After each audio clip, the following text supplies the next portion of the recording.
Sebagai wujud kecintaan supporter dari berbagai kelompok seperti Ultras, Singamania, dan Sriwijaya Mania hadir memberikan dukungan saat latihan perdana Sriwijaya FC.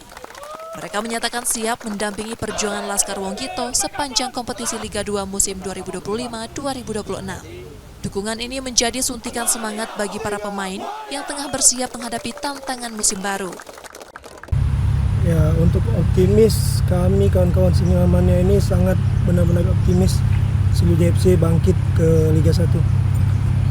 Optimis, walaupun keadaan kita saat ini lagi tidak baik-baik saja ya.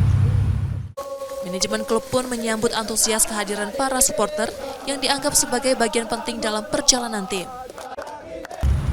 Ya, harapannya tetap kompak. Kita sama-sama ngedukung tim kebanggaan.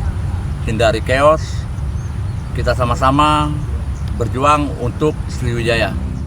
Kebersamaan ini menjadi simbol kekompakan dan harapan besar agar Sriwijaya FC kembali bersinar musim ini.